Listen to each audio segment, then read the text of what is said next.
California is very good at making wilderness look organized. The ocean stays beyond the sand. The mountains sit behind the freeway. The canyon begins where the last backyard fence ends. From a kitchen window, every part of the landscape seems to have its place. But animals do not see those lines. They follow storm drains under roads. They cross lawns before sunrise. They den beneath decks, enter through gaps in walls, and breed in water shallow enough to collect beneath a flower pot. Today, we are counting down 11 of the most dangerous animals in California, ranked not only by what they can do, but by how close they have moved to ordinary life. We begin beyond the breakers. We end with an animal that may already be using something in your backyard. If you live in California, tell me which part of the state you are watching from. And subscribe, because an animal that feels distant in one county may already be living beside homes in the next. Some of you will recognize the final three without ever leaving your property. Number 11, great white shark. We start where California still has a clean boundary, beyond the shoreline. The white shark is the animal people imagine before they enter cold Pacific water. It patrols the same coastal ecosystem used by surfers, swimmers, kayakers, and divers, especially where seals and sea lions gather. A large adult can move through dark water with almost no surface sign, appearing only when a fin breaks the line or a shadow passes beneath a board. But the official record matters more than the fear. California has documented fewer than 250 shark incidents involving all species since 1950. Fewer than 20 were fatal, and the vast majority of recorded incidents involved white sharks. That is serious, but extraordinarily rare when measured against millions of visits to the coast. The record creates the first reversal in this countdown. California's most cinematic predator is real, but distance protects almost everyone from it. The animals ahead will look less dramatic on camera, yet require far less effort to encounter. The shark belongs on this list because the consequence of one mistake can be enormous. It starts at number 11 because you must enter its world before the danger begins. Step back onto dry land, and the next animal does not wait for you to cross that line. Number 10, mountain lion. Number 10 leaves the beach behind and enters the foothills. Mountain lions move through chaparral, forest, canyon, and broken country across much of California. They are built to remain unseen. Tawny coat, padded feet, a body low enough to disappear behind brush that barely reaches a person's waist. Most people living near lion habitat will never see one, even when trail cameras prove the cats have crossed nearby. Attacks remain rare, but rare is not the same as imaginary. On March 23, 2024, brothers Talon and Wyatt Brooks were searching for shed antlers near Georgetown in El Dorado County. A mountain lion attacked both men. 18-year-old Wyatt survived with serious injuries and called for help. Talon, 21, was killed. California wildlife officials later confirmed the animal through DNA. The case was shocking because it broke a long period without a fatal lion attack in the state. It also showed exactly where the real overlap occurs, not in downtown streets, but in the rough seam where recreation, rural roads, and predator habitat share the same ground. Number 10 still prefers the wild. Number 9 has spread across nearly the entire state. Number 9, wild pig. Wild pigs do not need a mountain corridor or a protected forest. They need food, water, and cover, and California gives them all three. The state now records wild pigs in 56 of its 58 counties. They occupy woodland, grassland, chaparral, agricultural country, and the brushy edges of growing communities. Their range is one reason California allows hunting year-round with no daily bag limit. This is not an animal the state is struggling to preserve. It is an animal the state cannot easily contain. That flexibility is written into the diet. Wild pigs can move from spring grasses to summer fruit, fallen mast, roots, tubers, and invertebrates. Irrigated ground and agriculture do not push them away. They can turn human-shaped land into another food source.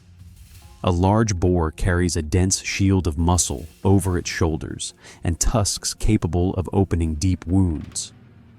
Most will avoid people. The danger changes when a pig is cornered, wounded, surprised with young, or drawn repeatedly toward irrigated land and easy food. The ordinary encounter rarely begins as an attack. It begins as torn sod, a garden destroyed overnight, tracks beside a fence, or movement near a drainage channel after dark. A homeowner walks out to inspect the damage, a dog runs ahead, and suddenly the distance disappears. Number 9 reaches the rural edge. Number 8 has learned how to open the house. Number 8. Black Bear, California has an estimated 49,000 to 71,000 black bears. Most want nothing to do with people. The problem begins when a bear discovers that a building can provide more calories in 5 minutes than the forest can provide in hours. Pet food, unsecured trash, coolers, and kitchen smells teach the lesson. Once a bear becomes comfortable around homes, a locked door may stop looking like a boundary and start looking like a puzzle. In Lake Tahoe and other mountain communities, agencies repeatedly warn residents that bears feeding on human food can lose their natural fear. One conflict bear removed near Tahoe in 2025 was estimated at almost 400 pounds and had a history of property damage and break-ins. Then there is the case of Patrice Miller. The 71-year-old was found dead inside her Downeyville home in November 2023. An autopsy later determined that she had been killed by a black bear, the first known fatal black bear attack in California's recorded history. That event was exceptional. The location was not. It happened inside a house in a mountain town where the line between habitat and property had already collapsed. Number 8 can cross the threshold. Number 7 does not need mountains at all. Number 7, Coyote. The coyote may be the most successful large predator in urban California. It uses flood control channels, railroad corridors, golf courses, empty lots, and strips of brush between subdivisions as a second landscape hidden inside the first. In daylight, the city belongs to people.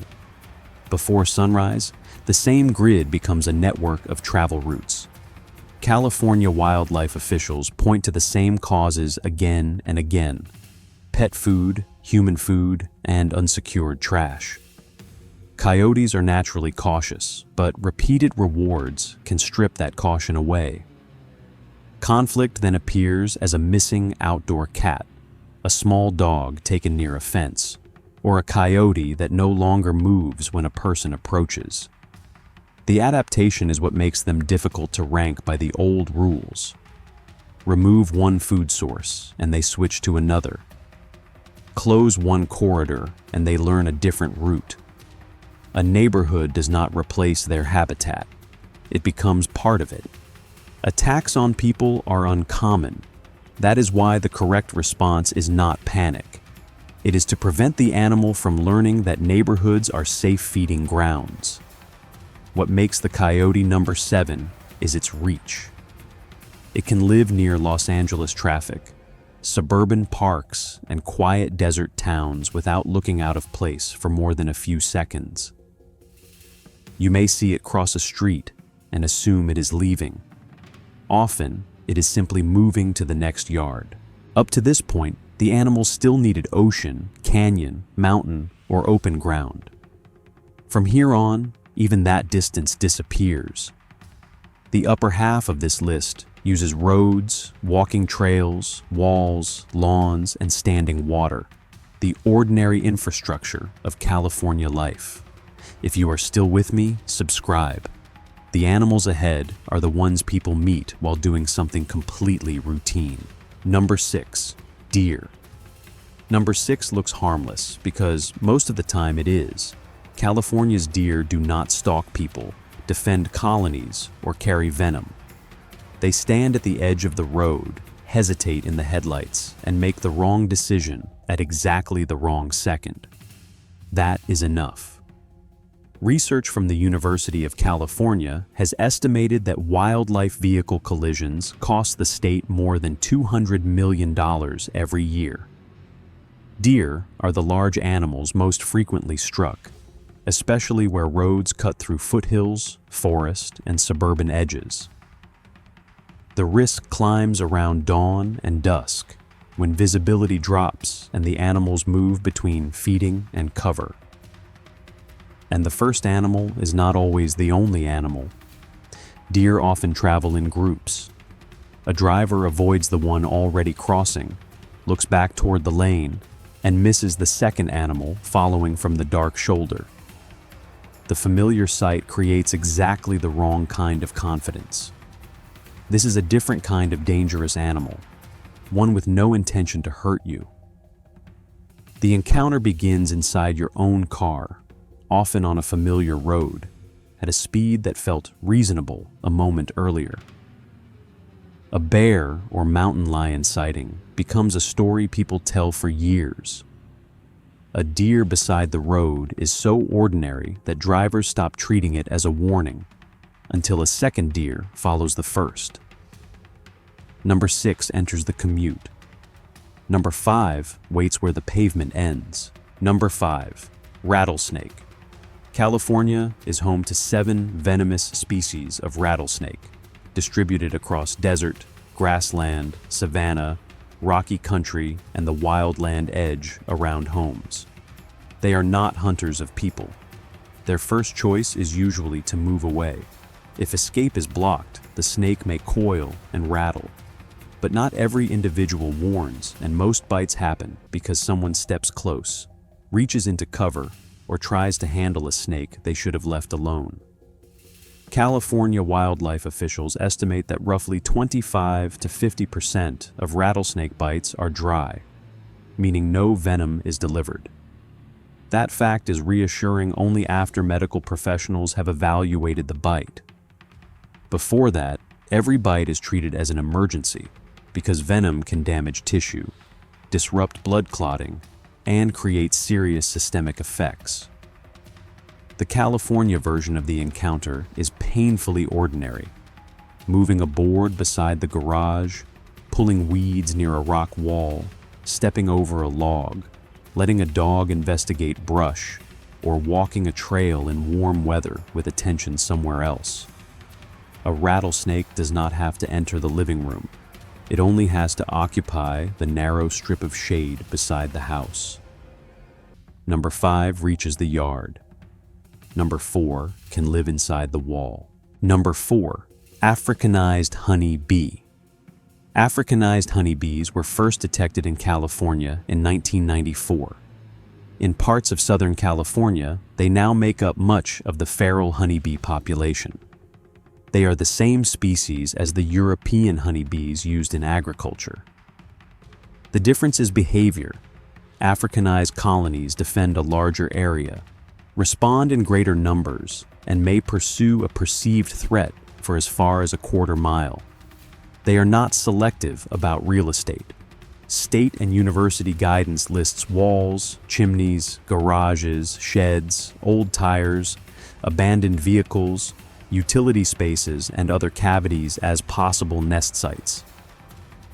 The danger can remain invisible until a lawnmower, hedge trimmer, construction tool, or curious pet creates vibration beside the entrance. In August 2024, Antonio Moreno and his 12-year-old son were attacked while feeding horses in Jurupa Valley. Moreno was stung more than 200 times, 2 horses died.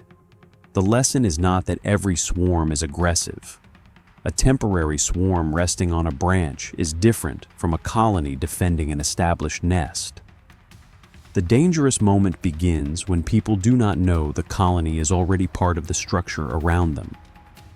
Number 4 lives in the wall. Number 3 prefers the dark space beneath what you store there.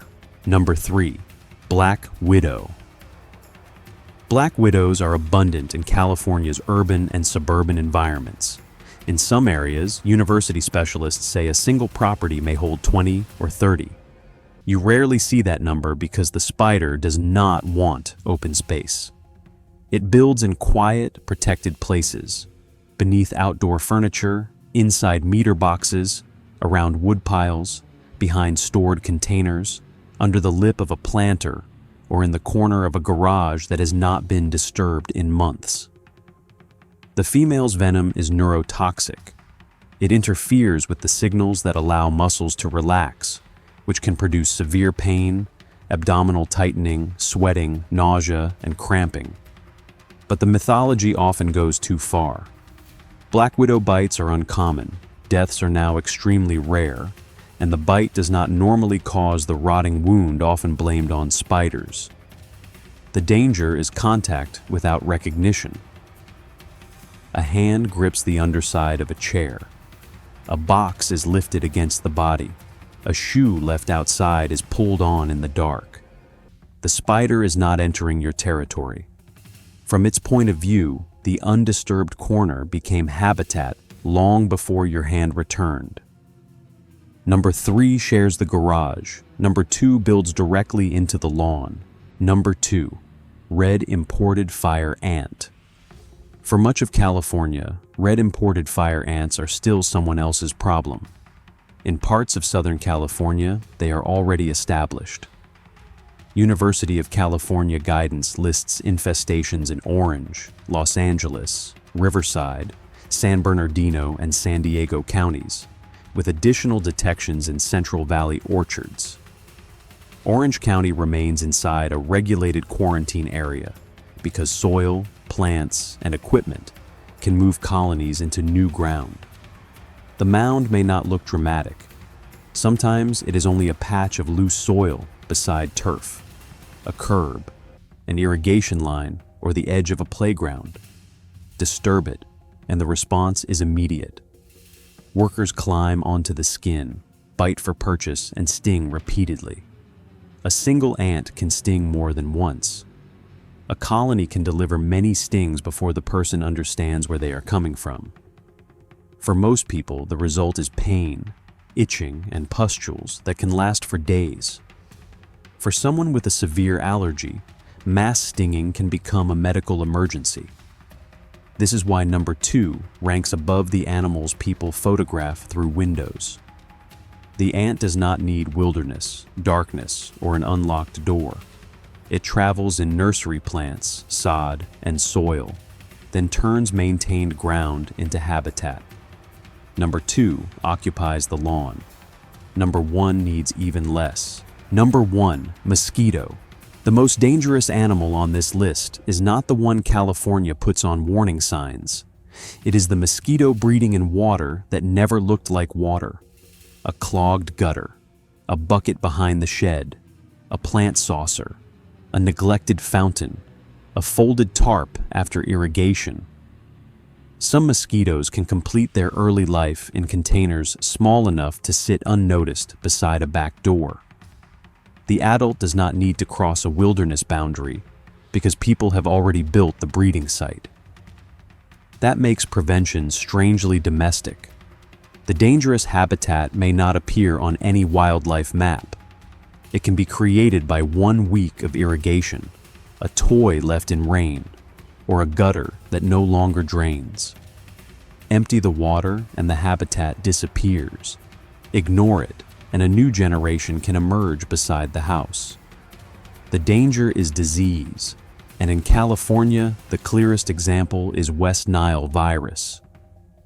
State health officials call it the most common and serious vector-borne disease in California. Since 2003, the state has recorded more than 8,000 human cases and more than 400 deaths.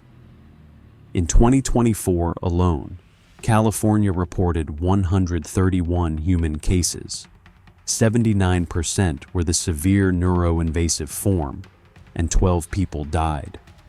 Most infected people never become seriously ill. But when the virus reaches the brain or nervous system, it can cause meningitis, encephalitis, paralysis, permanent effects, and death. There is no specific treatment that removes the virus. Think about where this list began. Beyond the surf, with a predator, you must enter the Pacific to meet. Then the line moved through foothills, rural land, mountain towns, streets, roads, yards, walls, garages, and grass. It ends beside the back door, at a few tablespoons of water no one remembered to empty. That is why the mosquito is number one. Not because every bite is catastrophic, but because no other animal on this list combines that level of access, invisibility, and statewide consequence. California still looks divided from a distance. Ocean, mountain, desert, city, suburb, backyard. But the animals on this list keep exposing how artificial those divisions are. The shark remains beyond the breakers. The lion uses the canyon. The coyote uses the drainage channel. The bee uses the wall. The ant uses the soil. The mosquito uses the water we leave behind. This is not a reason to fear every trail, garage, or garden. It is a reason to understand what turns an ordinary place into habitat. In California, wilderness does not always arrive with claws or teeth. Sometimes it arrives because the gate was already open. And if California feels close to home, the Appalachians hide danger in a completely different way, under forest, fog, and terrain that has looked harmless for generations. That region is next. Watch it on screen when it goes live. New place, new predators. Same rule. Pay attention to what moved closer.